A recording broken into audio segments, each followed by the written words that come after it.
years ago, from my research, I'm convinced it's much more serious than that.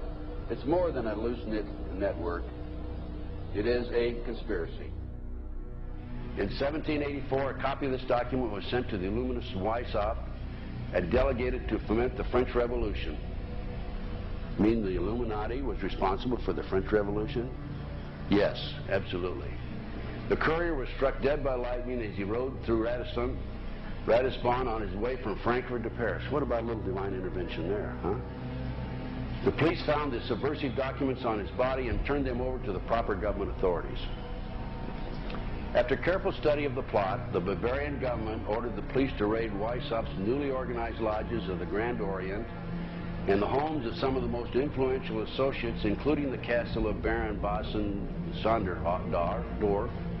Additional evidence was thus obtained, convinced the authorities that documents were a genuine copy of a conspiracy by which the Synagogue of Satan had controlled the Illuminati at the top, planned to use wars and revolutions to bring about the establishment of one kind or another of a one-world government, the powers of which they intended to usurp as soon as it was established. In 1785, the Bavarian government outlawed the Illuminati and closed the lodges of the Grand Orient. In 1786, they published the details of the conspiracy. The new order of the world, our enterprise is now a success. He said these blind slaves say they are free and highly educated, even as they march behind, notice this word, signs. Have you ever taken time to analyze a sign or a billboard or a logo?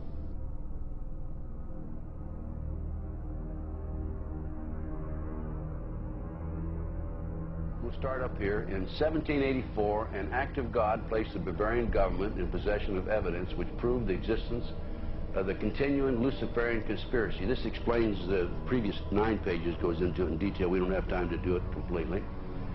Conspiracy. Adam Weishaupt, a Jesuit-trained professor of canon law, defected from Christianity and embraced the Luciferian ideology while teaching at Ingolstadt University. In 1770, the money lenders who had recently organized the House of Rothschild retained him to revise and modernize the age-old protocols designed to give the Synagogue of Satan ultimate world domination so they can impose the Luciferian ideology upon what remains of the human race after the final social cataclysm by use of satanic despotism. Weishaupt completed his task on May the 1st, 1776. It's a communist holiday, isn't it? May 1, 1776.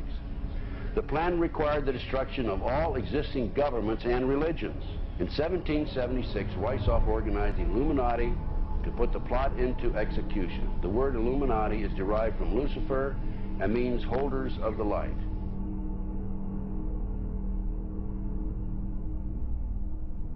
Weishaupt's revised plan required his Illuminati to do the following things to help them accomplish their purpose. 1. Use monetary and sex bribery to obtain control of people already occupying positions in high places in the various levels of all governments and other fields of human endeavor. Once an influential person had fallen for the lies, deceits, and temptations of the Illuminati, they were to be held in bondage by application of political and other forms of blackmail and threats of financial ruin, public exposure, and physical harm, and even death to themselves and their loved ones. Number 12. Told those present that they must use their wealth to have candidates chosen in public office who would be obedient to their demands and would be used as pawns in the game by the men behind the scenes. The advisors will have been bred, reared, and trained from childhood to rule the affairs of the world. Number 13, control the press. Number 16, infiltrate into the secret Freemasonry to be used for their purposes. That's been documented many times. Number 17, expound the value of systematic deception, use high-sounding slogans and phrases, and advocate lavish promises to the masses, even though they cannot be kept. I will not forget the wound to our country and those who inflicted it. I will not yield. I will not rest I will not relent in waging this struggle for freedom and security for the American people. So I don't know where he is, nor do, I just don't spend that much time on him. We will not tire, we will not falter, and we will not fail.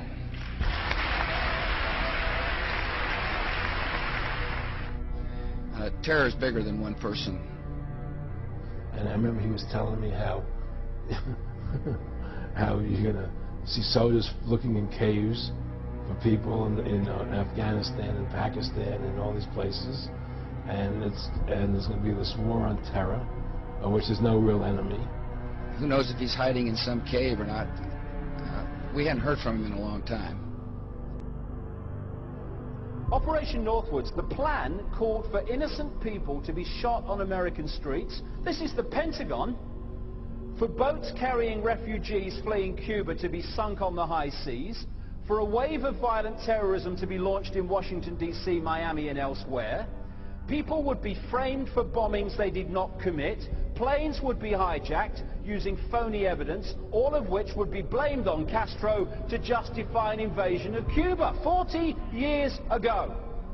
An aircraft at Elgin Air Force Base would be painted and numbered as an exact duplicate for a civil registered aircraft belonging to a CIA proprietary organization in the Miami area. At a designate time, the duplicate would be substituted for the actual civil aircraft and would be loaded with selected passengers, all boarded under carefully prepared aliases. The actual registered aircraft would be converted into a drone, remote controlled plane, their word for it. Takeoff times of the drone aircraft and the actual aircraft would be scheduled to allow a rendezvous south of Florida. I mean, he's been tested unlike any other president. This 9/11.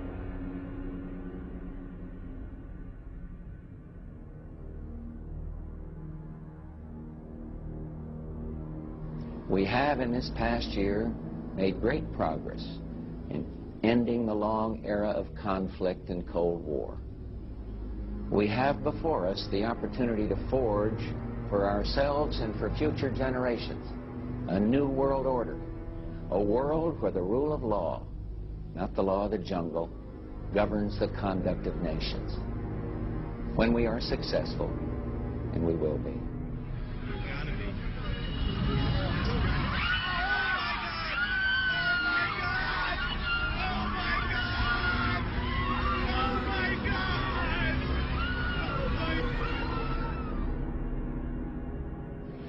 He argued that the use of any and all means to reach their final goal was justified on the grounds that the ruler who governed by the moral code was not a skilled politician because he left himself vulnerable and is in unsuitable position to his throne. He said, those who wish to rule must have recourse to cunning and to make-believe because great national qualities like frankness and honesty are vices in politics. Fellow citizens, will meet violence with patient justice, assured of the rightness of our cause, and confident of the victories to come. In all that lies before us, may God grant us wisdom, and may He watch over the United States of America.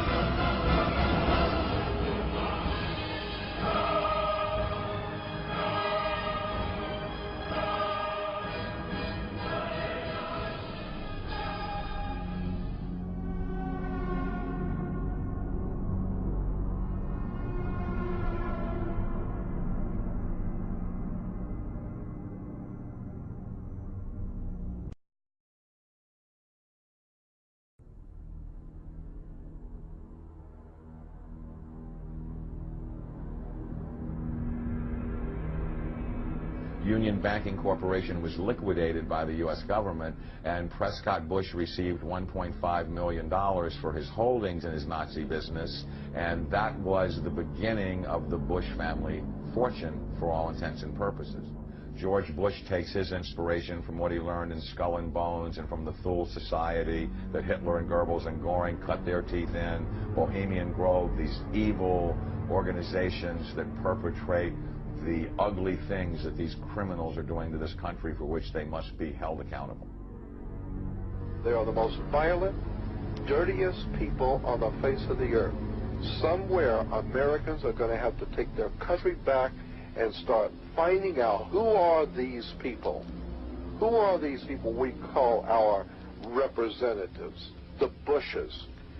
George Bush, the president, his father, went around the country talking about a new world order. The people who are running this country from behind the scenes do not care a thing about Americans or bloodshed anywhere.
You were both in Skull and Bones, the secret society.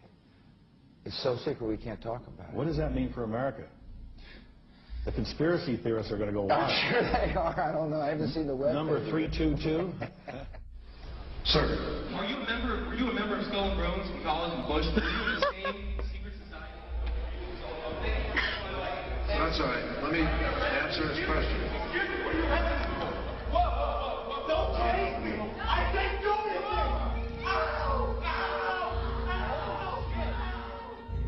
And what you're looking at here, staggeringly, is a group of people, some of the most famous people in America, in long gowns. Behind them there, you see a 40-foot stone owl.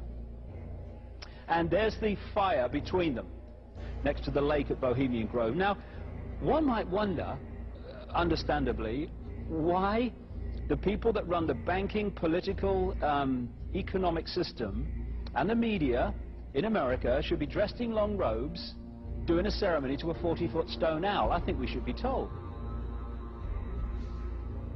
No doubt you'll be hearing about all the differences between John Kerry and George W. Bush. But we've discovered they do have something in common. During their respective college days at Yale, they both belonged to a group called Skull and Bones. He's come pretty close. She was part of a team that successfully recorded part of the initiation ceremony that takes place in the tomb's courtyard. Okay, you have the doorway here. Yeah. Okay, then to the right you have a hedge, and then you have an evergreen tree. If you follow that line straight back, courtyard's in there. Okay. So that's where they have the ceremonies in the outdoor part of it. Part of it was indoor, so we only got to see the outdoor part.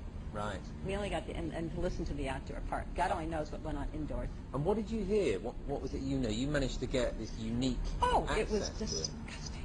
It was gross. I mean, they were pretending to murder people. And what was the tone of it, though? Was it jokey, or was it quite... No, it wasn't jokey at all. It was sick. It's about the only thing to describe it. It was sick.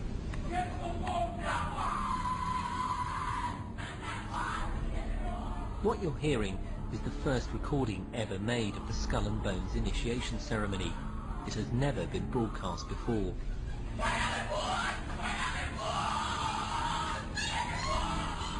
15 new members of the club are being introduced into the macabre rituals of Skull and Bones by the senior students who are about to graduate. The club has what some might see as a strange fascination with death, skulls and bones. There's the chants too, difficult to hear first of all, but including the devil equals death, death equals death.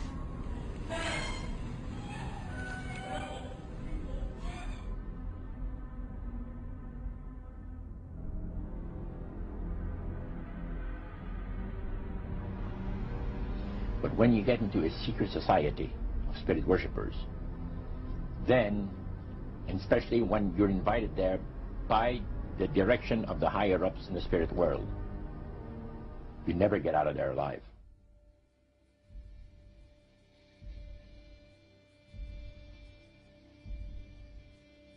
And he told us, he says, look,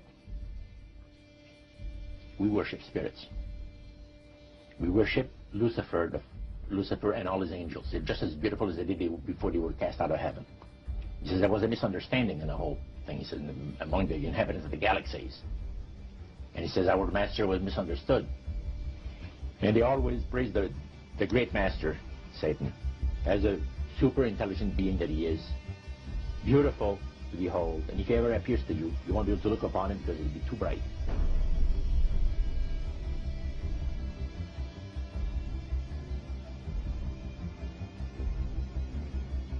What have Herbert Hoover, Art Linkletter, Jack London, and Richard Nixon all had in common?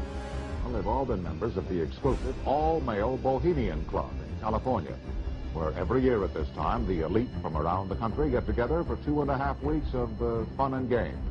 Among its members are businessmen like Leonard Firestone and Edgar Kaiser, and political figures like Gerald Ford, Henry Kissinger, William French Smith, and George Shultz.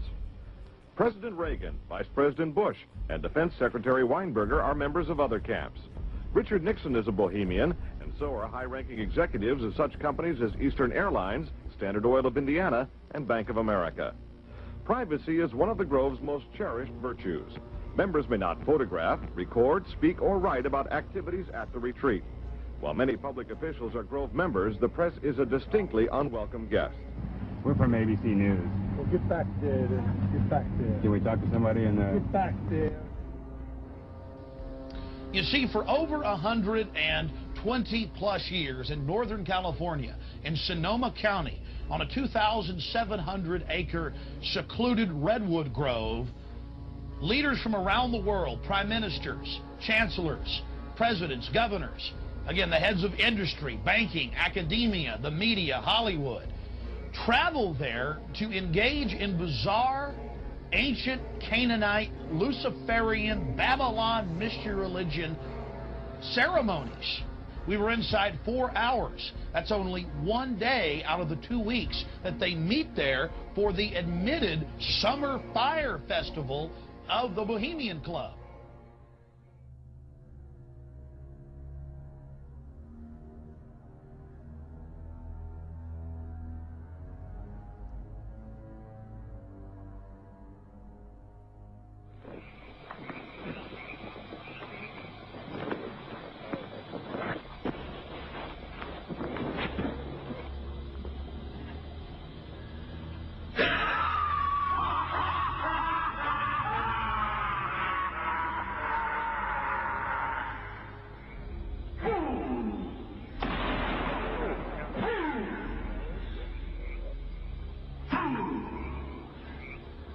When will he learn that me he cannot slay? Year after year he burned me in this room, lifting your puny shouts of triumph to the stars. But when again he turned your faces to the marketplace, do ye not find me waiting as of old? Fools! Fools! Fools to dream ye conquer care! Nay, thou mocking spirit, it is not all a dream. We know thou waitest for us, year after year within this happy grove. Our fellowship bans thee for a space. Thy malevolence which would pursue us here has lost its power under these friendly trees. So shall we burn thee once again this night, and in the flames that eat thine effigy, we shall read the sign, Midsummer sets us free. Ye shall burn me once again!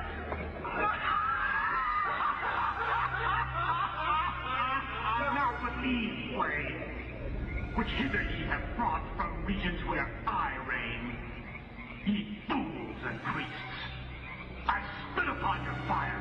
Hail fellowship's eternal flame. Once again, midsummer sets us free.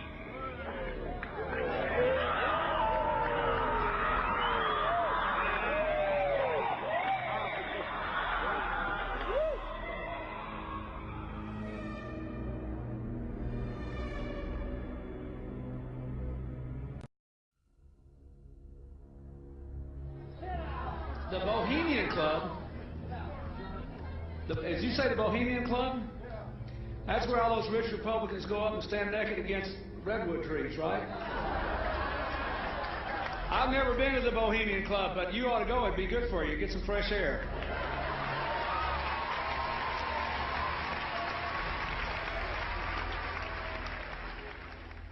One last question. I read a Washington Times article many years ago where you had a comment about the organization, and then now it's been in the Wall Street Journal, it's been in a lot of different newspapers, and that's the Bohemian Grove. And back in, what was it, 1996, when you joined as a Clinton advisor, the Republicans were criticizing you, oh, what about Bohemian Grove? And then you countered them by saying, hey, I don't run around in the woods naked. What did that mean? Here is the before-mentioned Washington Times article where he said, I didn't run around naked like they do. I don't know what quote you're referring to. I'm not aware of any quote like that. Listen, I am a happy member of the Bohemian Grove. I like the folks who come there, and it's really inappropriate for me to talk about the group beyond that. Thank you. Have you been there for the ceremony with the cremation of care? Frankly, I don't think that's something I need to talk to you about. Really? That's right. Well, I'm Alex Jones, and I snuck in there in 2000. I'm the guy that blew it wide open and got the video. It's been on national TV. Well, I disrespect you for that. You do? I do.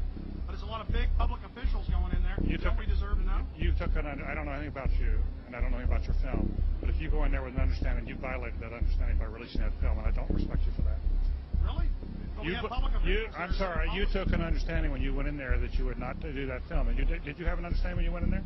No. Did you crash it? Yes. Yeah, and it has no trespassing signs there too, doesn't it? No, they put them up after. Oh, I'm sorry. Just walked in. I'm sorry, sir. I've been there before. I know what the circumstances are, and I'm sorry you violated the understandings. That was not a gentlemanly thing to do. But what about the ritual? Is the ritual genuinely?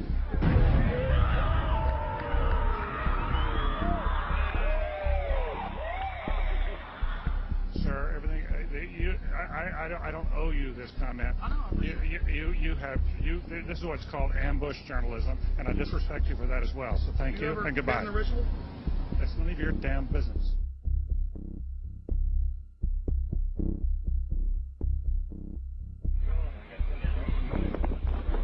Wow. Prince of all mortal wisdom, owl of Bohemia, we beseech thee, grant us thy counsel.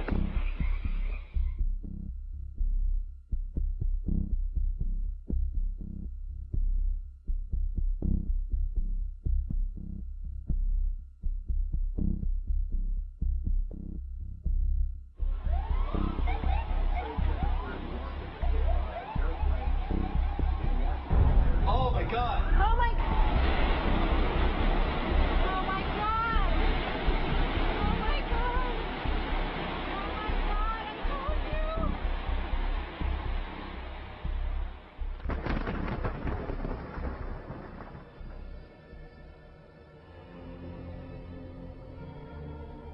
Today our nation saw evil, the very worst of human nature.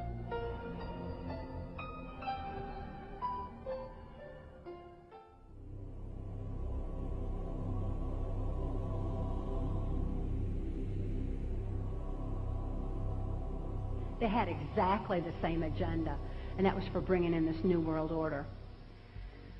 I heard George Bush talking at that time. He was talking to Bill Clinton, and I've just photographically recorded it and wrote it verbatim in our book. That when the American people became disillusioned with Republicans leading them into the New World Order, that Bill Clinton, as a Democrat, was going to be put into the office of president. This was decided in 1984. Actually, I'd heard about it even prior to that. But that, as of 1984, they were already discussing it as an absolute fact. the CIA is carrying out mind control on countless numbers of unwitting American victims. And he even went so far as to say the basic methods that they use in this mind control: hypnosis, drugs, and torture.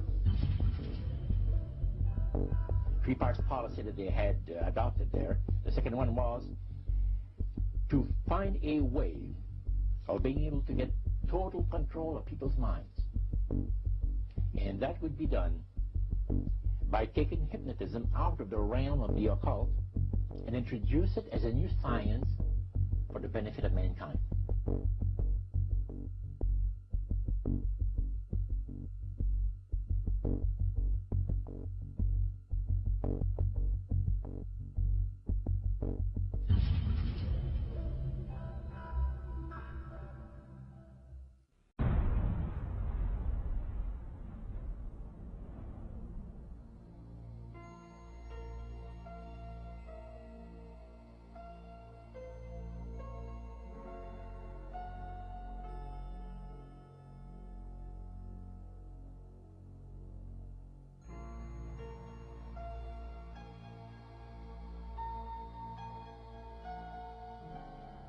Reflecting a policy of genocide either against the Tibetan people themselves or against their culture.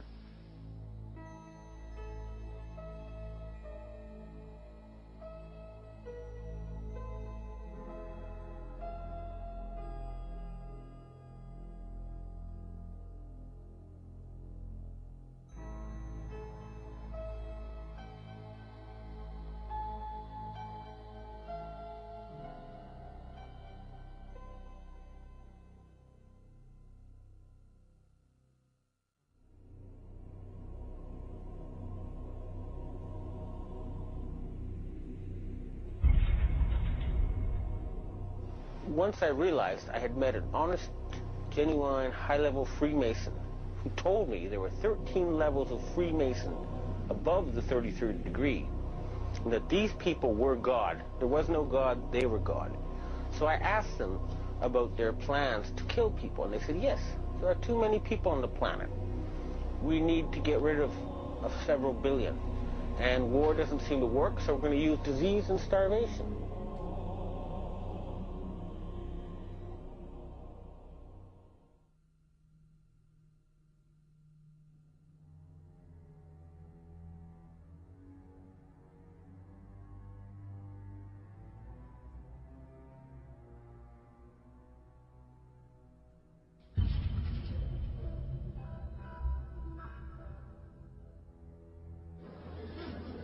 He knew what was happening, and he attempted to warn us when he left office. He told us, quite bluntly and in no uncertain terms, to beware of the military-industrial complex. And who is the military-industrial complex? It is the members of the Council on Foreign Relations, and since the inception of the Trilateral Commission as well. I'm not, the Council on Foreign Relations, I don't know if I'm an official member. I've spoken there before. It basically is just a forum where a bunch of people talk about foreign policy. Was made up of the Executive Committee of the Council on Foreign Relations. Now, it is extremely significant that you understand that the first 6 members from the government, along with President Eisenhower, were also members and longtime members of the Council on Foreign Relations. They believed in that organization. They believed in its goals, which was one world government.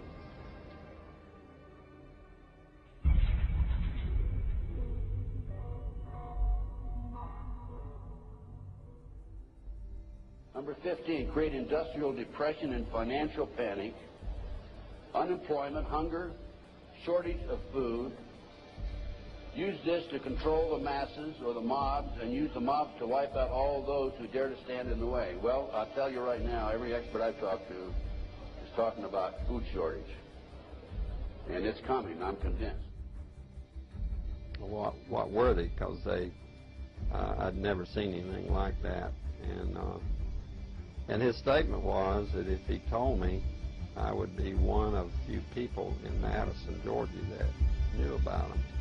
And he says they're disposable coffins. They were stacked, he told me, 15 high.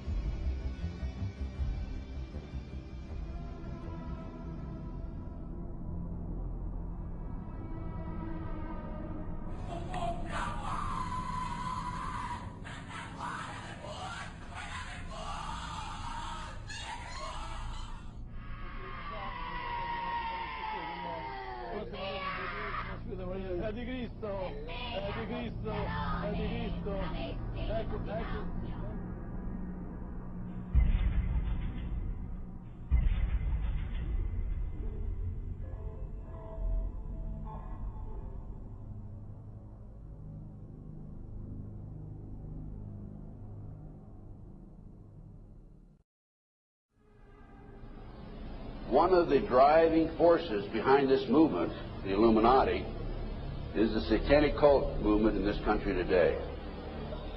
So I began my little journey forward. And one of the matters that I developed information about was an individual I learned about was Aleister Crowley.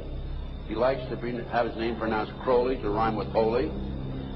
And the Satanists today, and for the number of years in the past, have basically used his philosophy and his writings as a guide. He had so many Masonic degrees that you could fill up 5 pages of a book with them. This guy was probably the most highly honored Mason in the world. He styled himself the wickedest man in the world. He believed himself to be the great beast. And he changed his name to Aleister Crowley, so it would add up in both English, Hebrew, and Greek Kabbalah as 666. In 1904, Crowley had a communication with an extraterrestrial being named Iwas. And this being, through his wife, kind of a channeling type operation, brought forth a book that was called the Book of the Law in 1904. And this book declared that the slain and risen God, i.e. Jesus, had stepped off the throne, and that a new God, the crowned and conquering child, was taking his place. As a result of this, Crowley proclaimed the end of Christianity and the start of Crowleyanity. Crowley taught that the way you could live forever was by vampirizing little children sexually. And he personally bragged of having slaughtered 150 male children in 1 year. This is why he was called the wickedest man in the world. And now listen to this sentence, folks, closely. For the highest spiritual working, one must accordingly choose that victim which contains the greatest and purest force. A male child of perfect innocence and high intelligence is the most satisfactory and suitable system. We're talking about human sacrifices.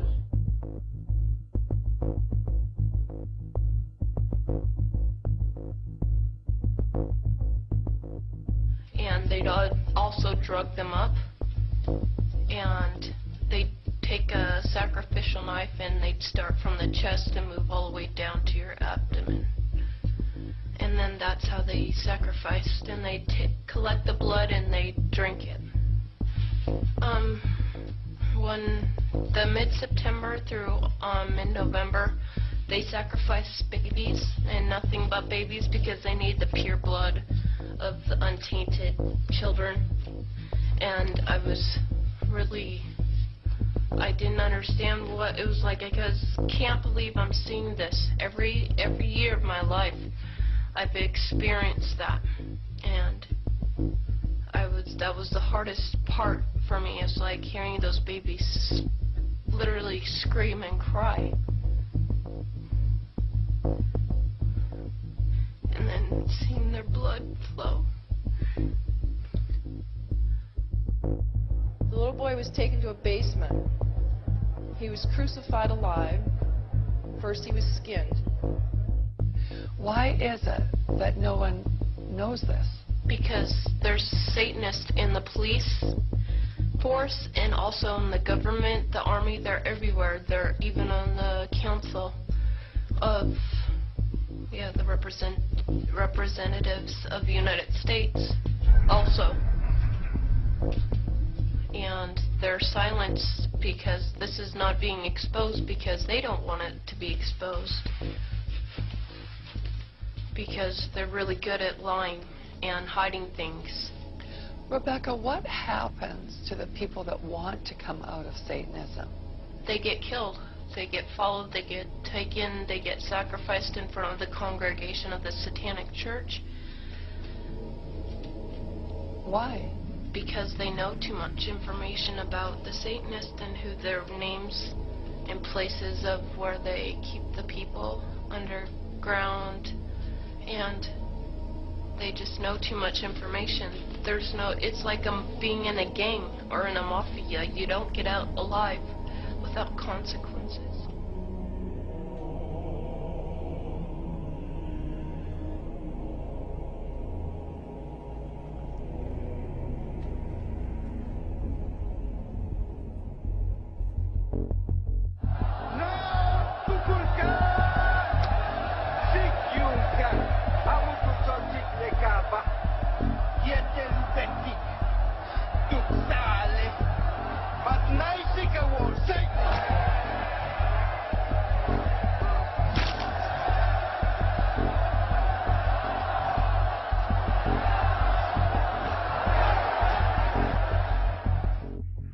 Control the world by bankrupting their own businesses. The Illuminati owns most, I would say 99 9/10 of the stores that you walk into and shop and the gas stations you go to. And they are going to destroy them on purpose. And the idea of taking over is to bankrupt the whole world where nothing is of any value and the currency does not exist anywhere, and then come back and solve all the problems.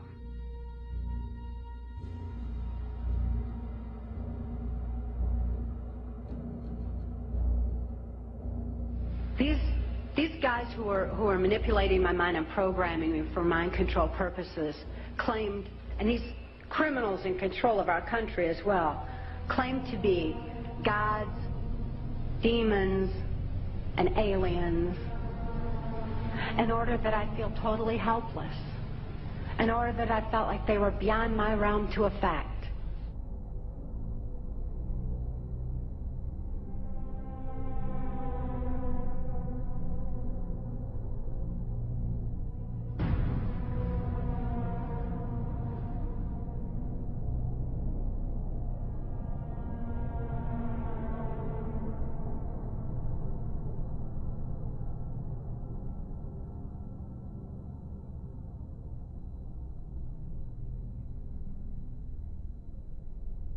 Why do they keep the aliens in a Faraday-shielded environment?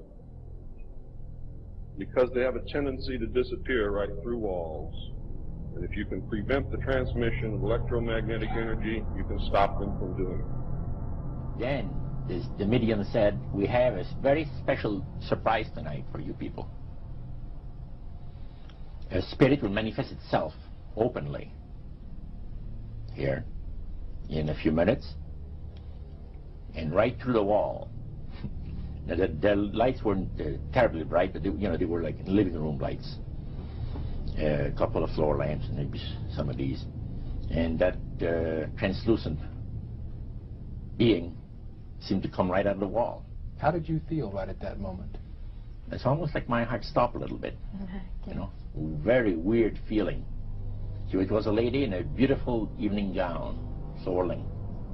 And she said to Mary, my dear sister, you are so wonderful to have asked for me.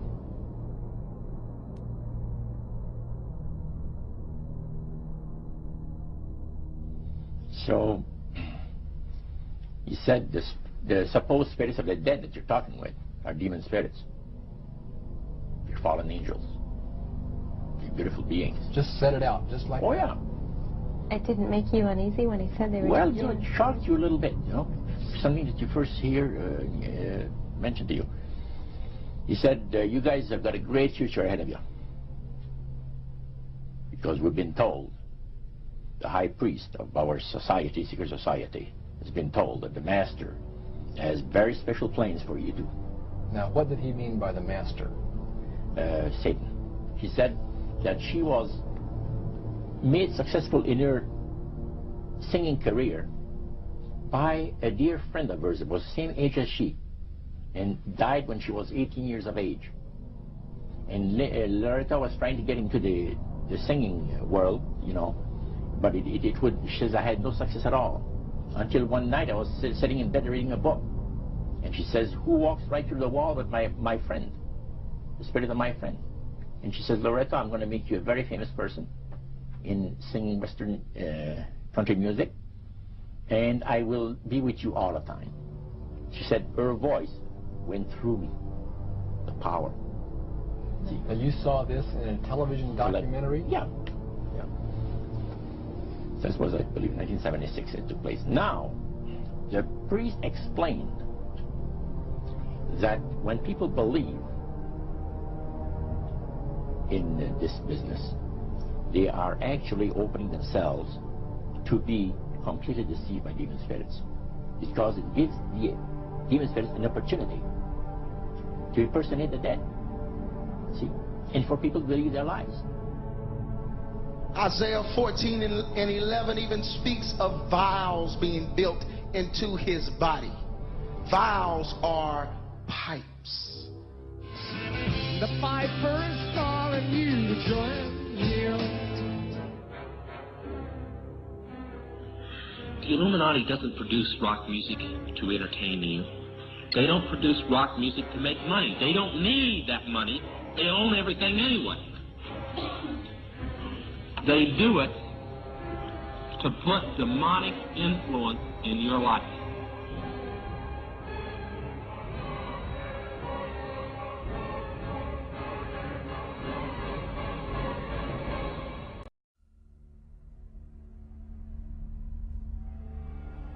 Prominent men, meeting in secret, who directed the course of civilization, are recorded in the writings of all people.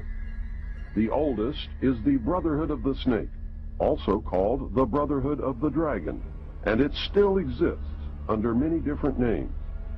The Brotherhood of the Snake is devoted to guarding the secrets of the ages and to the recognition of Lucifer as the one and only true God. If you do not believe in God, Lucifer, or Satan, you must understand that there are great masses of people who do, and their beliefs and actions based upon those beliefs will affect me. The important fact to remember is that the leaders of both the right and the left are a small, hardcore of men who have been and still are Illuminists or members of the Brotherhood. They may have been or may be members of the Christian or Jewish religion, but that is only to further their own ends. They are, and always have been, Luciferian and internationalist. They give allegiance to no particular nation, although they have used, on occasion, nationalism to further their causes. Their only concern is to gain greater economic and political power. The ultimate objective of the leaders of both groups is identical.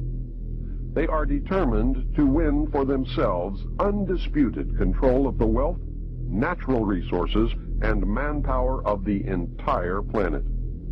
They intend to turn the world into their conception of a Luciferian totalitarian socialist state. In the process, they will eliminate all Christians, Jews, and atheists. You have just learned one, but only one, of the great mysteries. But now it had to change. Lucifer says we have to make sure that people, humans, get to believe that Satan and his angels do not really exist.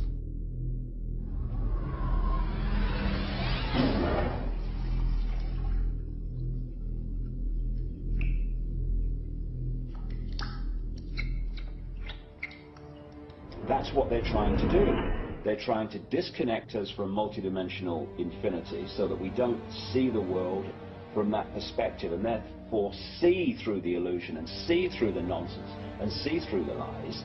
And then once they've disconnected people, they then program this lower level of our consciousness with a reality that suits them. And therefore, the only information that they have to get a fix on how they see life themselves and reality in general is through the eyes and the ears. And who controls that? The Illuminati control that. They're trying to disconnect us from multidimensional infinities, and then once they've disconnected people, they then program this lower level of our consciousness with a reality that suits them. If there's a reality out there pertaining to any alien influence, we need to sort out the government misinformation and disinformation and mind manipulation techniques that they're using. I know for a fact that the plan is to make all of us feel totally helpless, that what's happening is beyond our realm to affect because we've been taken over by aliens, that our Independence Day is dawning. So beware of that. Understand that those criminals have been keeping information and technology from us under their blanket of national security. They are 25 years ahead of us at least. They're way ahead. So when they say, it's aliens, and they show us some incredible technology, don't fall into the trap of feeling totally helpless, that this is beyond our realm to affect. Superstition begins where knowledge leaves off. And they have been keeping knowledge from us for a long time. People have all kinds of belief systems. And I'm sure each and every one of you has various and different belief systems as well. I'm not saying that there's no such thing as aliens. That would be foolish of me to even say anything like that at all. But what I am saying is that it was my experience that these were people claiming to be aliens.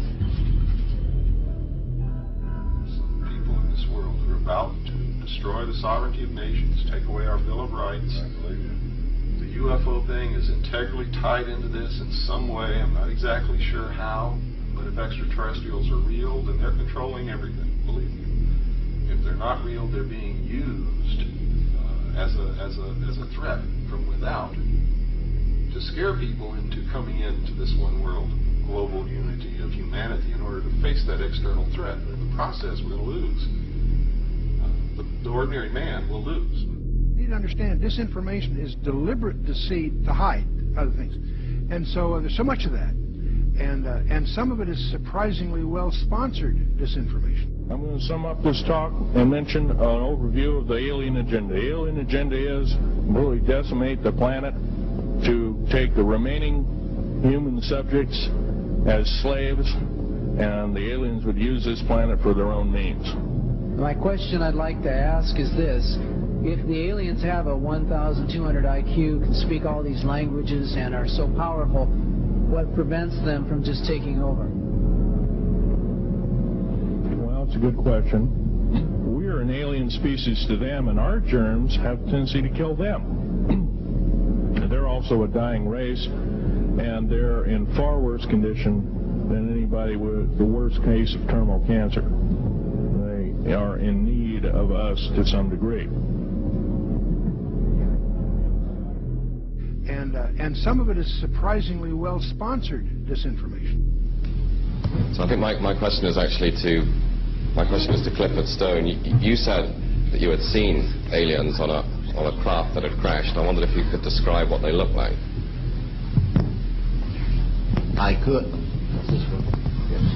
but it would probably take a whole lot of time. The reason I state that, when I got out in 1989, we had cataloged 57 different species. You have individuals that look very much like you and myself that could walk among us and you wouldn't even notice the difference.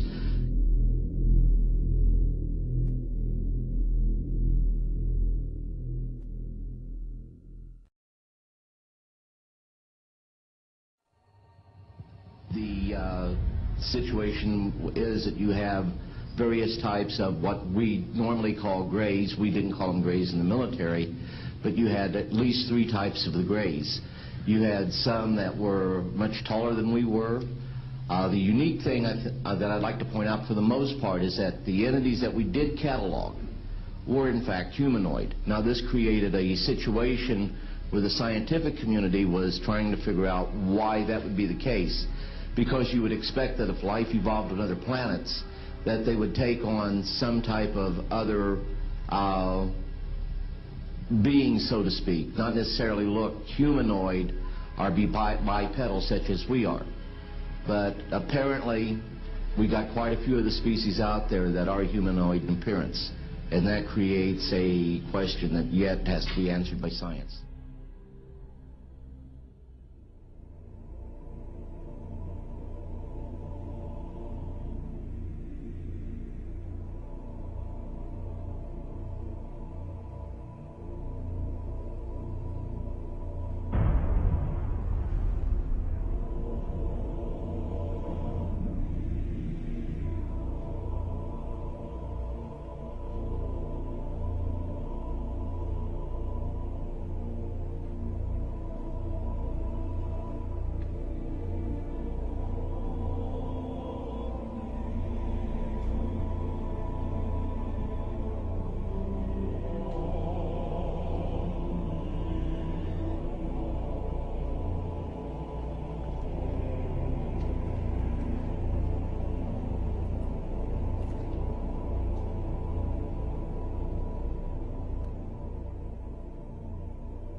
Does that explain some of the visual glances of these things? They seem to just simply disappear. They're gone. Exactly. I mean, they're appearing out of nowhere and then disappearing right in front of people. And that's why scientists who have no axes to grind, they just say that it doesn't make that much sense. And also, if they're just trying to observe us, to take account of what we're doing on Earth, I mean, after a while, after so many months or years or centuries, it kind of gets old. They either would take us over, or they've already discovered all the information they need to know about Earthlings, and so they're just going to take us over or make first contact and just sort of do what they need to do next. To endlessly observe us, it doesn't make any sense. It's something where, and also see, if we have all these sightings, as you know much better than I do. Where are they landing? We don't see them getting out to get anything to drink or to eat. We don't see them.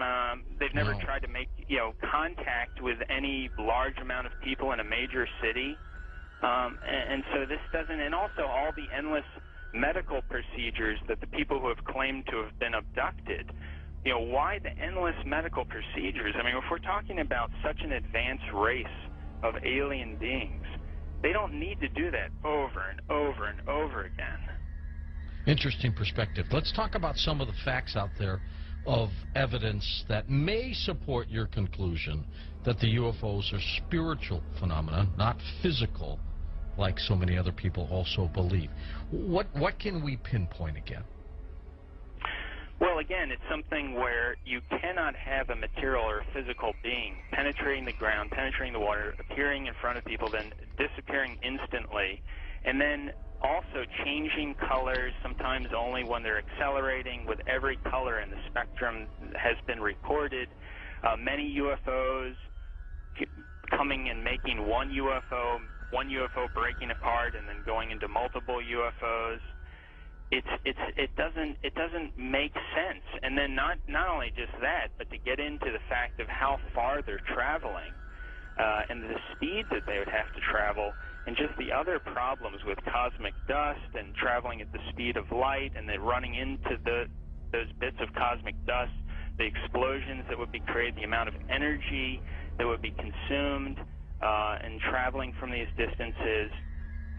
Just all those kinds of things really scream out that you're dealing with a spiritual phenomenon, not a material or physical phenomenon. There does seem to be a deception here, because I've always wondered, you know, my gosh, if they're that benevolent, if they're that understanding of humankind, make yourself available. And that's why you know, some of these other scientists have said that they seem to be trying to set people up to deceive them as if they are aliens, but the facts just say that they can't be that there's something else. It doesn't make any sense, and there's something else, a psychological deception that's going on here. And many of these scientists say, I don't know what it is, but we've concluded that it's got to be that.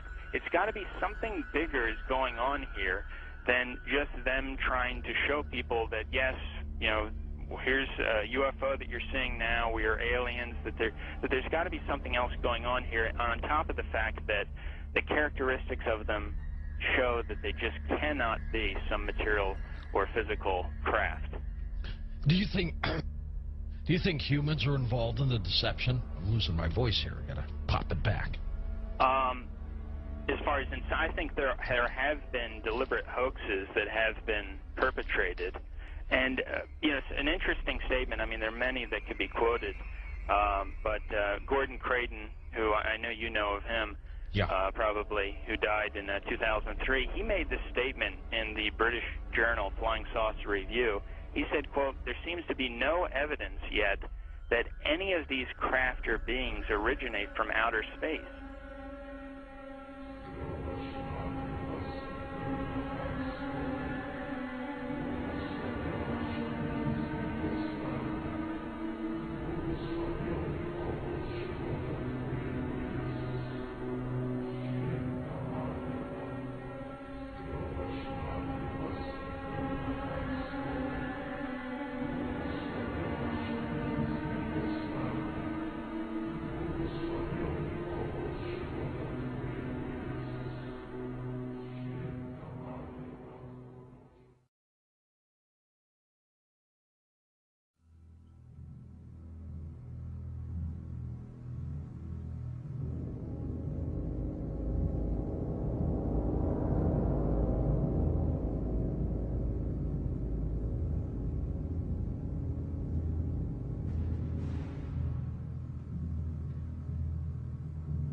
They appear to have the ability to materialize and dematerialize without a trace.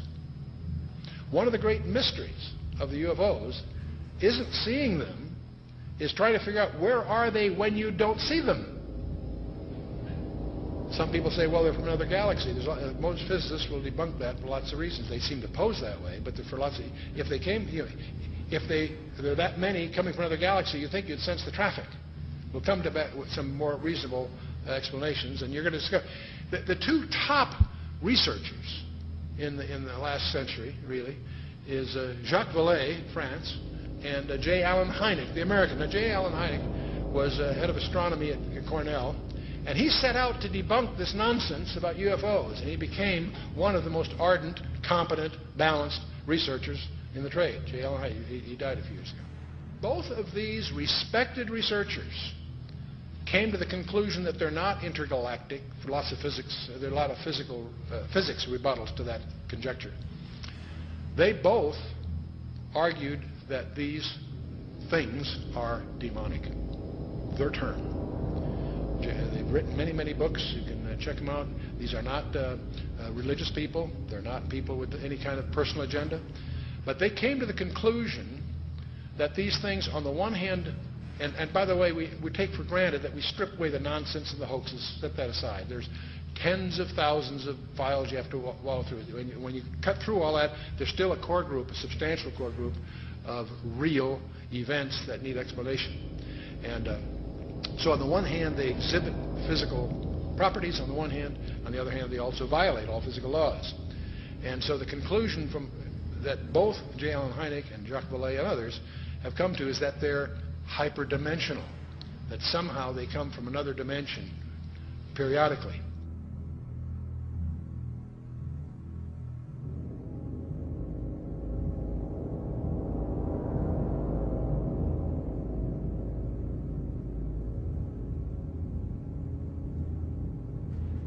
But both of them came to the conclusion that these creatures are hyperdimensional. They're not from some other galaxy. They also both concluded they're hostile because they pretend to be something they're not.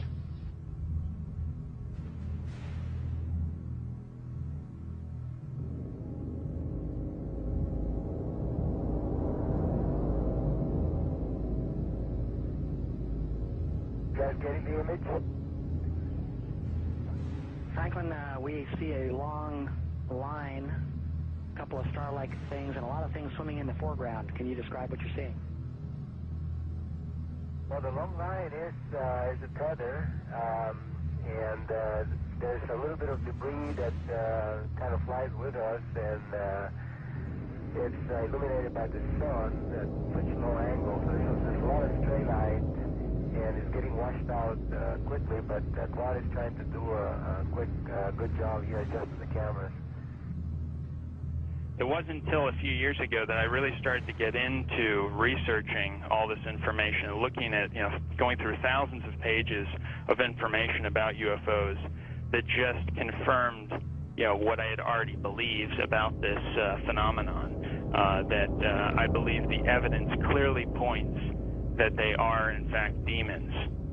And, there are others, Brother Michael, who are now beginning to believe that as well. So you're not out there all by yourself anymore. So these demons would make them then spiritual phenomenon. I would take it, right? Yeah, I think when you look at it, there's certain characteristics that everyone will agree has been seen and demonstrated also by these UFOs, such as they penetrate the ground, they penetrate water, they disappear in front of people, they appear right in front of people. One person will see a UFO and the person next to them will not see the UFO. They change colors, sometimes only one accelerating. They change shape, they change size. Many people have made the comment that they seem like they're alive almost. And so these are all characteristics of something that's not a physical or material being or construction. It's got to be something that's a spiritual phenomenon with those kinds of characteristics.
somewhere between 1 and 3%, various polls agree, somewhere between 1 and 3% of Americans claim that they have had an abduction experience. That's over 5 million people, or in that neighborhood.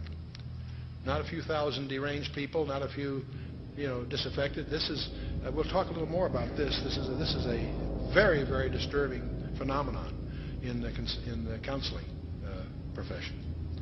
Now, part of the problem of the UFOs is they have some paradoxical behavior.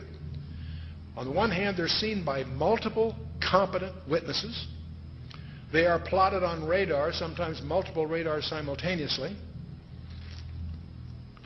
They leave tangible traces on the ground, sometimes radiation, evidence of burning, and other things. So they are apparently real in the sense of being physical, on the one hand. There are photographs. Sometimes they show up on photographs, sometimes they don't. But here's the problem. While they seem to be tangible on the one hand, they exhibit behavior that can't possibly be physical. They can go in excess of 6,000 miles per hour without sonic booms. So what on earth does that mean? I'd like to know how they do that trick.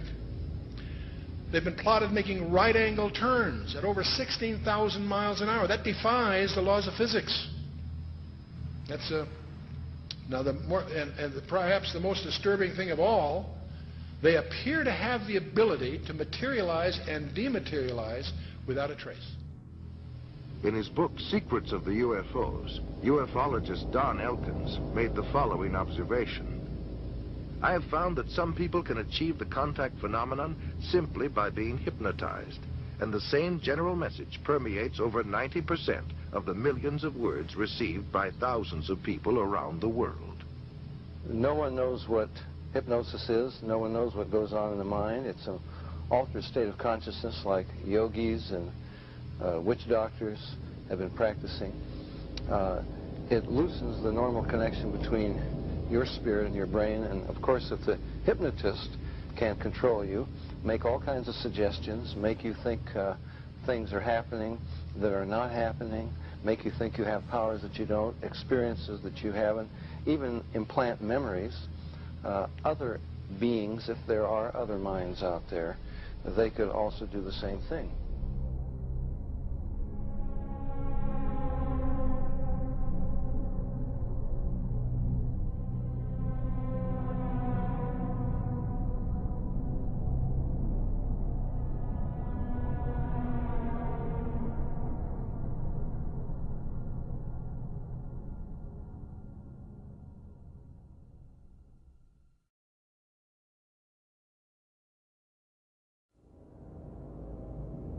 Interesting is that there was a huge satanic ritual that was performed on the very spot where Area 51 happened by this Jack Parsons, and in which they had this magical ceremony called Babylon Working, and it was designed by Aleister Crowley, who is a Satanist who called himself the B666. Yes. And the purpose of this series of magical ceremonies, which was performed on the spot of Area 51, where it's now located, was to unseal an interdimensional gateway, they said. And this, they hoped, would allow other entities known as the, quote, old ones, access to our space-time continuum. And this witness said that he saw Jack Parsons rip a hole in space-time there, and he said that something evil flew in. And one other interesting point is that Aleister Crowley, who was a Satanist, who called himself the B666, as I just mentioned, he claimed to have contact with some kind of alien named Lamb. And this Lamb, he drew a picture of this alien that he was in contact, receiving messages from this being. And the picture that he drew of this alien, it's a striking resemblance to the common gray ET drawing.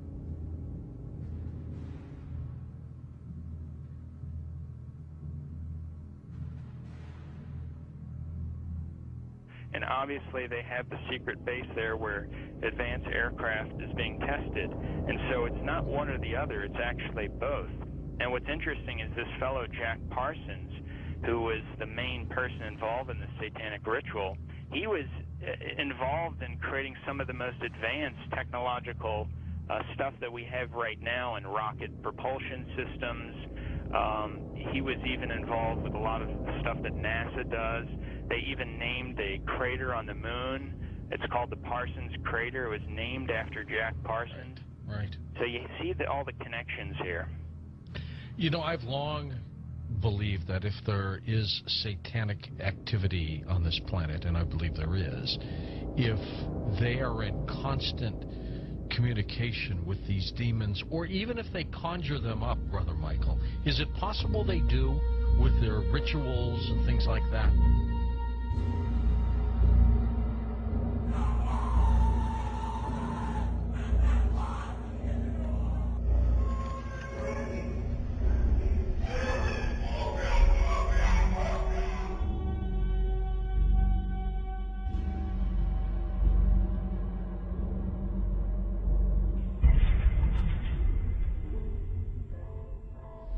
The chief advisor to Queen Elizabeth I, Sir John Dee, he was a Kabbalistic black magician. He had gone to the continent and learned from the top Jewish Kabbalists black magic, and he was the chief advisor in the British Empire. And he created Enochian magic and the Enochian language, which the Illuminati, which are hiding behind the Jehovah's Witness headquarters, they use Enochian rituals. Sir John Dee conjured up demons or angels, okay, with his black magic. The beings that he conjured up, there were pictures drawn of them, and they look identical to what we call gray aliens. Okay, I tell you something. And then I visit with debriefing people that came out of high levels of the Illuminati, and these different types of aliens are participating in Illuminati rituals.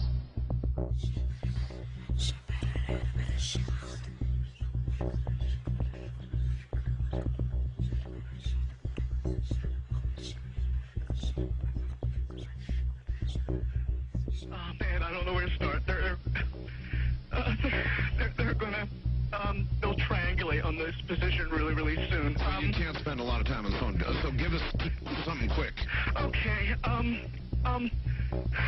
okay, what we're thinking of as aliens are they're extra dimensional beings that an earlier precursor of the space program made contact with. They are not what they claim to be. They have infiltrated a lot of aspects of the military establishment, particularly the Area 51. The disasters that are coming,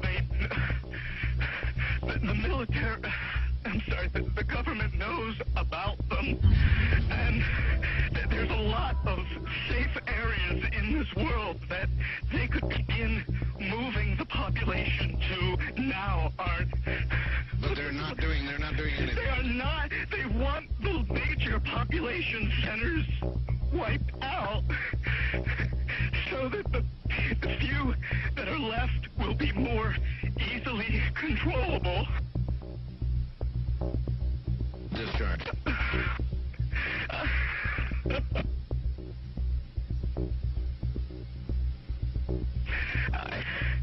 I started getting...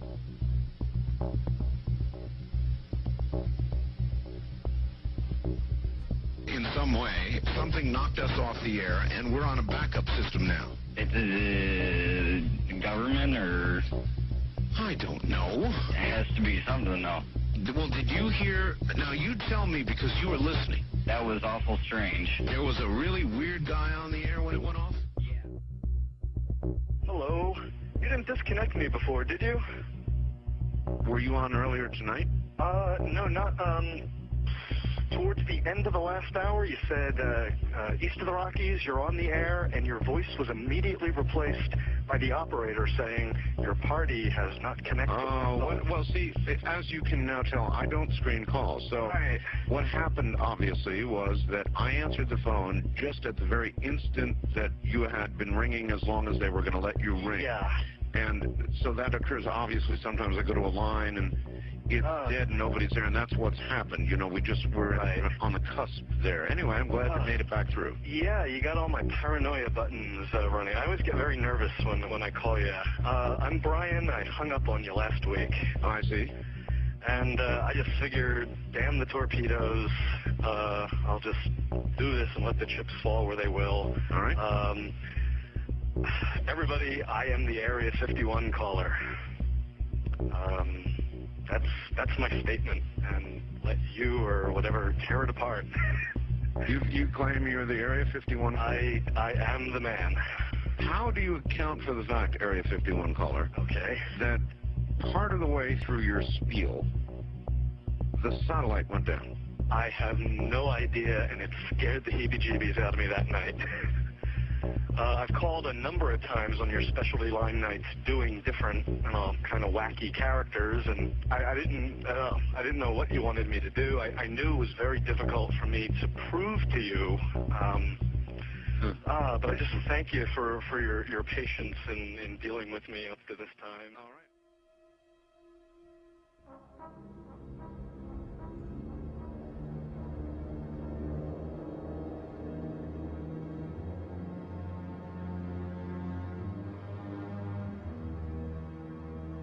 Perhaps we need some outside universal threat.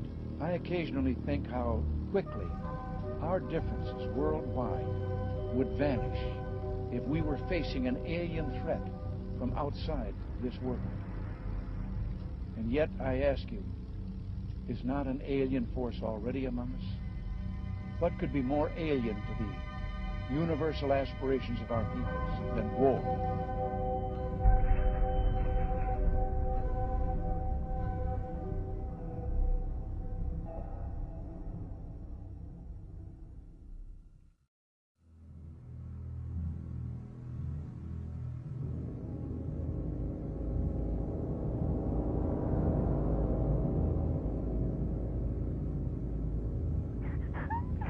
I pray that her mind may be opened to her.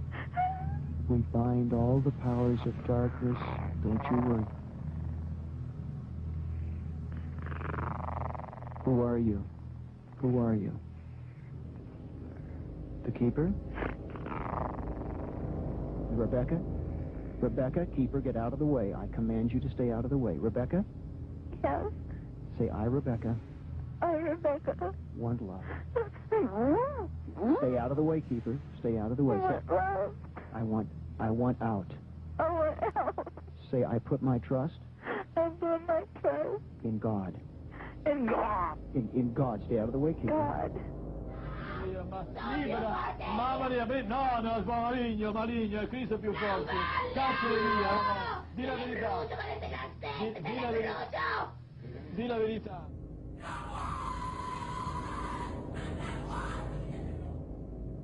So what they're doing, in effect, is using the secret society network they've set up to manipulate these bodies into power, but in doing so, they're putting themselves into power because they're controlling the mental and emotional processes of these vehicles.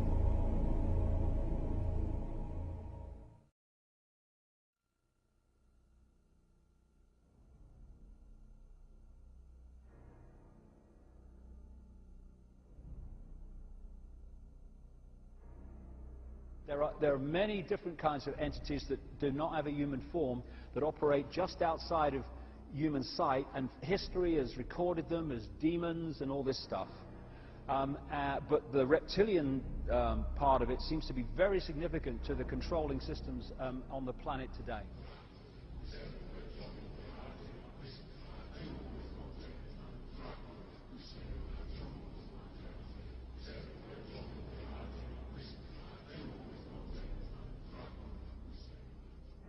Today, there's a lot of genetic experiments and Nephilim being created that are hybrids, and this is a very important part of what the Illuminati is doing.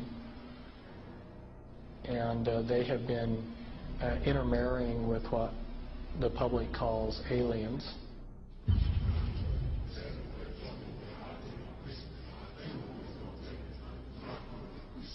So that these people aren't human as we would know human. They've been pretty thoroughly demonized. The bottom line is I have concluded that there are no good aliens. The aliens are demons, and we've got a mixture going on of demons and flesh and blood, and we've also got other genetic experiments.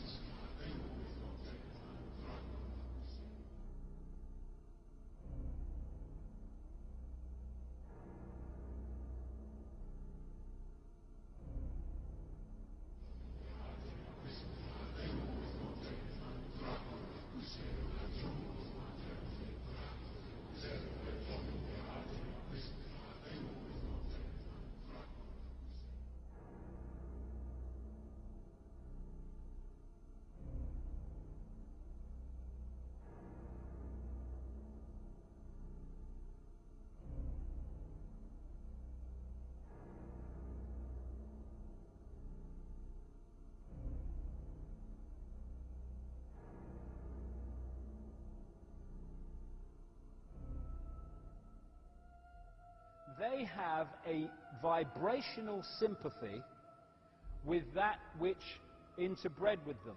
And this doesn't have to be physical interbreeding either. Remember, a demon, get the little spooky picture. They are a fallen angel, an unclean spirit. They can assume any form or go into anything. I have concluded that there are no good aliens. The aliens are demons.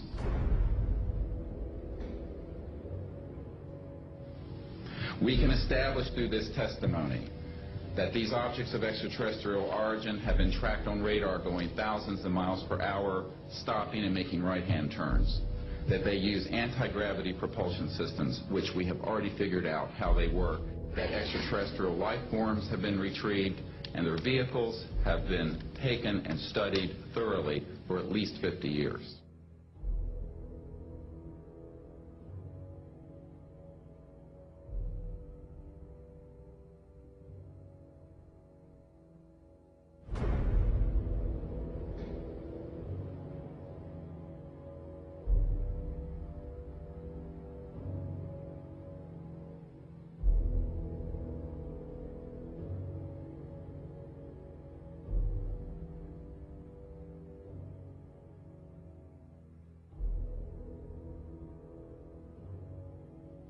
It's human nature to want to believe in some race of benevolent space brothers that will come and save us from ourselves. But it's not logical, and you can't make it work any way you look at it. This grand plan is going to take people are going to eat this stuff. Because it says spirits, demon spirits, will declare themselves to be inhabitants of far distant planets in the galaxies that are coming to warn the inhabitants of planet Earth of the impending destruction of the planet unless something seriously proper is done to avoid it.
Some might call it a power lunch, but it sounded more like a reunion of brothers.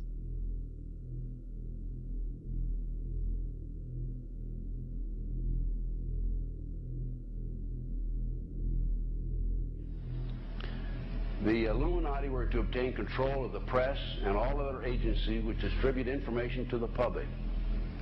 News and information was to be slanted so the Goyams would come to believe that a one world government is the only solution to our many and varied problems. Their plot, their plans, their conspiracy remains invisible. The whole agenda is to create a one world government where everybody has an RFID chip implanted in them. All money is to be in those chips, right? There'll be no more cash. And this is getting me straight from Rockefeller himself. This is what they want to accomplish.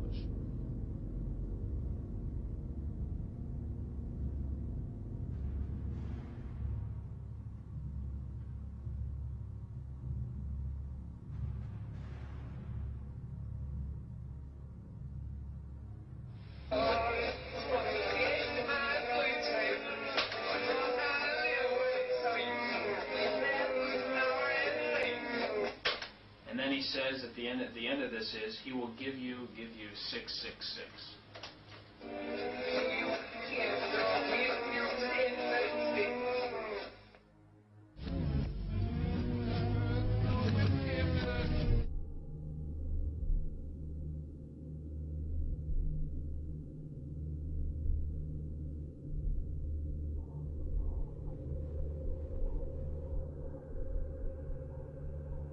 Behind them is a cult of evil, which seeks to harm the innocent and thrives on human suffering. Evil has found a willing servant.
So you make a list of hypotheses. This is obviously not a natural phenomenon, and the extraterrestrial explanation seemed to be the best one. Why shouldn't we know that there's got to be life throughout the universe? So why shouldn't it be able to come here, especially since there must be civilizations there that are thousands, if not millions of years ahead of us? But then as you get more and more data, you realize that's not what the witnesses are describing. What the witnesses are describing is something that, in many cases, comes out of nowhere, disappears into nowhere. There are cases of objects becoming transparent on the spot, physical objects, material objects. And I have no question that people have said, well, Vallée doesn't believe this is physical. Well, of course it is physical. It's material at some times, but it can also change shape. It can also merge with other objects, and it can also disappear on the spot. Well, if it does that, then it could be from anywhere, anytime.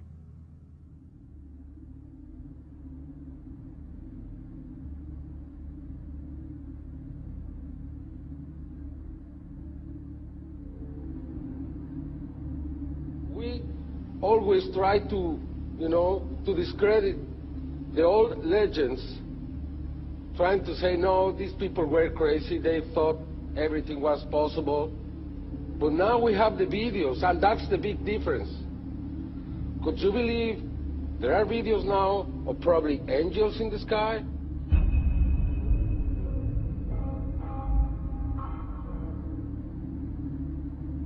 And then I started looking at some of the things that didn't fit. And one of the things that I had to ask is, when did this actually start? Every UFO book starts with, on June 24, 1947, Kenneth Arnold saw something about Ukrainians. So, well, that's not really true. I mean, we have data from the 30s and the 20s and from 1896 and 1897 all over the United States, and then you can go back in history. And many people don't want to hear that. They want to hear that this is, if you follow the first-level extraterrestrial theory, then ETs, discovered us when the atom bomb went off and they came here to study us. Well, that's not what the data says. So when did it start? And I found an enormous wealth of data going back to medieval times and even before. Of course, as you go back in history, you lose the cultural context, and it's harder to understand the data. But in medieval times, there were records, especially the records of the church, that were kept very, very carefully about strange phenomena. The skeptics are always saying, well, give us your best case and we'll take it apart. There is no such thing as one best case in any field. You have to look at an accumulation of cases and look for patterns, and then that's how the phenomenon reveals itself to you. And for a long period of time, or for a period of time, I believed it was extraterrestrial. I now believe it is interdimensional, the phenomena. In other words, we're looking at so-called spirit beings from another dimension. And I back this up in the new book by equating it to ancient manuscripts where these beings manifested to human beings and what their reactions were, and then comparing it to reactions present day of people who have had encounters, and the similarities are striking. Because first of all, you say to yourself, why would let's say anyone deliberately crash saucers in Roswell, New Mexico, and then allow the bodies to be retrieved? What are these bodies, in fact? And it took me a long time to figure this out. And this is a theory, okay? There's a difference between the grays, the little guys, right, that we see that have now been enculturated with the big black slanted eyes that are about 4 feet tall, all right? Those, let's just call them the grays because pretty much everyone knows them as grays. But there's another creature which people and abductees talk about that they see on board the ships, and these are tall beings, and they assume different forms. Sometimes they can appear as reptilian, other times they can appear as insectoid, other times they can appear as Nordic. In other words, in my opinion, they're shapeshifters. Now, why would I say that? What backs it up? There's a scripture, once again, from our spiritual handbook, which says that basically fallen angels can appear as angels of light if they so choose. Okay. They can appear as angels of light if they so choose. That's a shapeshifter, but it shapeshifts. It can appear as whatever it wants to.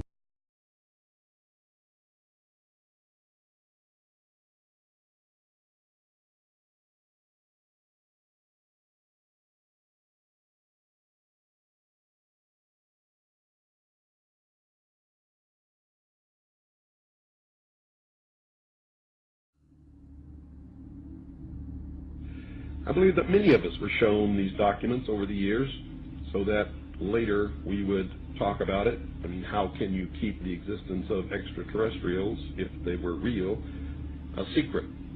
And how could anyone keep quiet knowing that they had seen documentation, official government documents labeled top secret, that expressed that these extraterrestrials were real and had visited this earth? I wanted to know just how true all of this was, and I began a program of research to find out if extraterrestrials were real. What I discovered was amazing. What I discovered, ladies and gentlemen, is that there has been a plan in existence to create an artificial extraterrestrial threat to this earth in order to create a one-world totalitarian socialist government.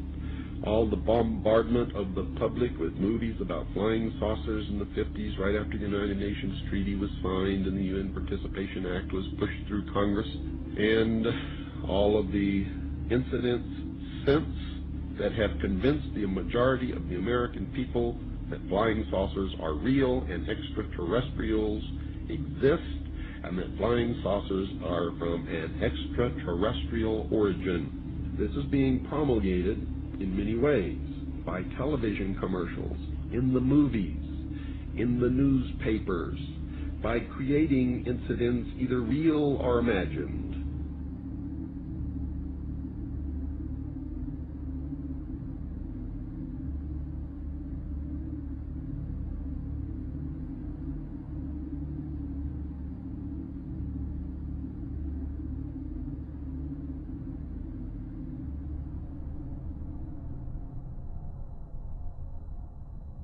I mean, how can a nuts and bolts spacecraft, you know, two objects that are supposed to be made of metallic steel, fly into each other at thousands of kilometers an hour, become one object and then fly off in another direction? He says the UFOs do not seem to exist as tangible manufactured objects. They do not conform to the natural laws of our environment. They seem to be nothing more than transmogrifications tailoring themselves to our abilities to understand. The thousands of contacts with the entities indicate that they are liars and put-on artists. The UFO manifestations seem to be, by and large, merely minor variations of the old-age demonological phenomenon.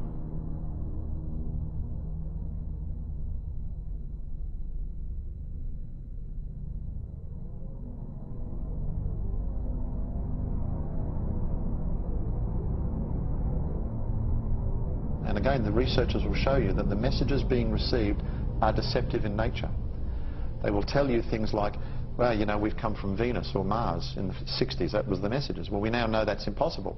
Now they say they come from Sirius or Orion or Zeta Reticuli or somewhere far off, where we can't test those claims. And that's the problem. And some of the stories they've told us, like that, we know to be demonstrably not true. And if someone comes to you, Chris, and tells you a story and does all these things and says, I'm here to help you, but then does brutal things to you and then lies to you, then I don't think trust is a good place to start.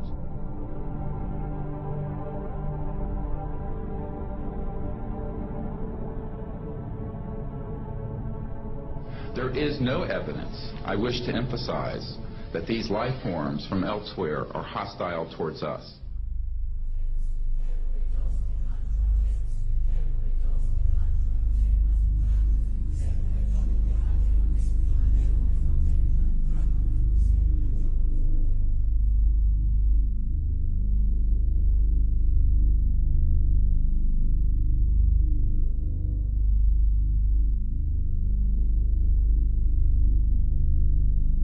Better way to implement a plan to bring about a one-world government than to create the possibility in the minds of the people of the world that we are being threatened from some other species, from some other planet, and do it in a way that if anybody questions it or challenged it or wants to talk about it publicly, that they are ridiculed.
my mind balked at the idea of believing that maybe all of my friends and all the bloods, innocent blood spilled by all my friends, and they had died at the hands and on the altar of corporate greed by by a bunch of occultists.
Because people have asked me in the past, quite rightly, I understand it, why would someone give their life to this conspiracy, this global takeover, in 1500 or 1650 or 1820, when they knew they were never going to be around to actually see it happen, which is what they're trying to do now, playing the cards they're playing now?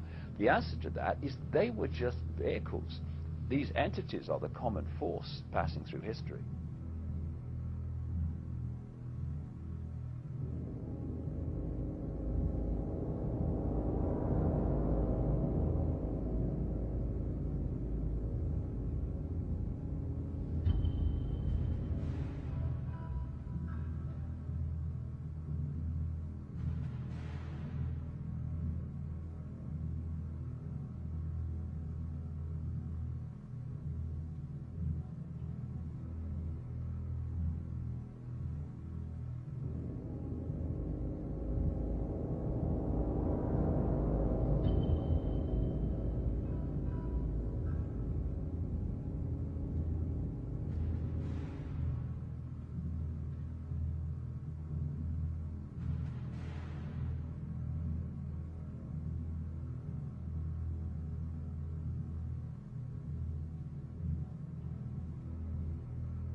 In other words, demons can inhabit a person then you also must know that demons can and do inhabit inanimate objects.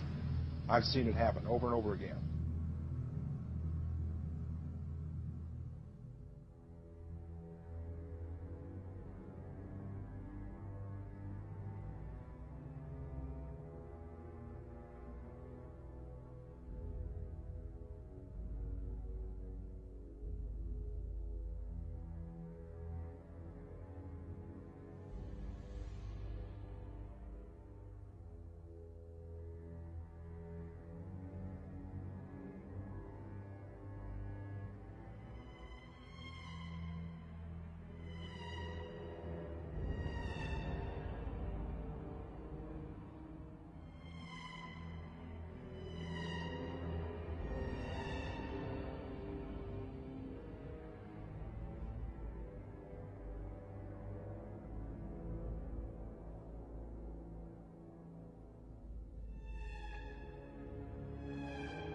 点22分14秒时，一个直径1米多的光球从空中落到了洛阳镇欧凯电器有限公司厂门里侧。落到地面后，这个光球就不停地抖动，约45秒钟后，抖动加剧并开始变形，长出圆形的四肢后，迅速向厂区移动。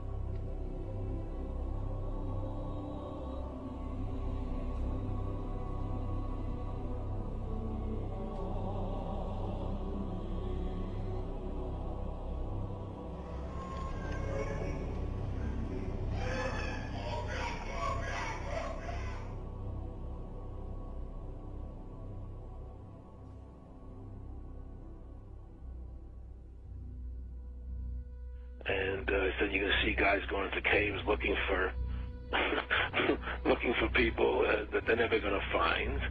You know, he was laughing about the fact that you have this war on terror. There's no real enemy. He's talking about how by having this war on terror, you can never win it because so it's an eternal war, and so you can always keep taking people's liberties away. And I said, how are you going to convince people that this war is real? He said, but the media can convince everybody it's real. I mean, you know, it's just that you keep talking about things, you keep saying it over and over and over again, and eventually people believe it. Our war on terror begins with Al-Qaeda, but it does not end there. Multiple intelligence estimates have warned that Al-Qaeda is actively planning attacks on the United States homeland from its safe haven in Pakistan.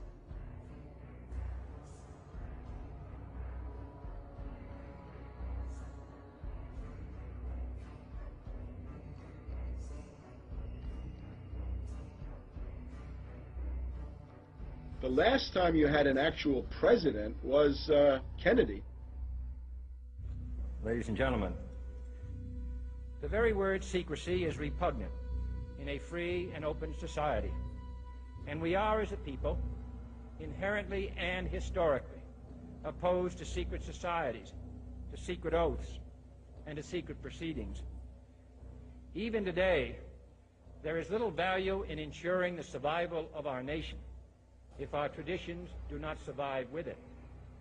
And there is very grave danger, for we are opposed around the world by a monolithic and ruthless conspiracy that relies primarily on covert means for expanding its sphere of influence, on infiltration instead of invasion, on subversion instead of elections, on intimidation instead of free choice, on guerrillas by night instead of armies by day. It is a system which has conscripted vast human and material resources into the building of a tightly knit, highly efficient machine that combines military, diplomatic, intelligence, economic, scientific, and political operations. Its preparations are concealed, not published. Its mistakes are buried, not headlined. Its dissenters are silenced, not praised. No expenditure is questioned, no rumor is printed, no secret is revealed. But I am asking your help in the tremendous task of informing and alerting the American people. Confident that with your help, man will be what he was born to be, free and independent.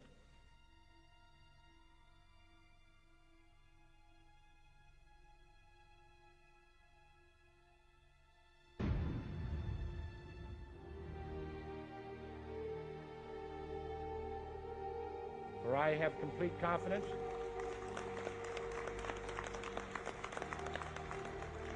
in the response and dedication of our citizens whenever they are fully informed. When we are successful, and we will be. And we will be.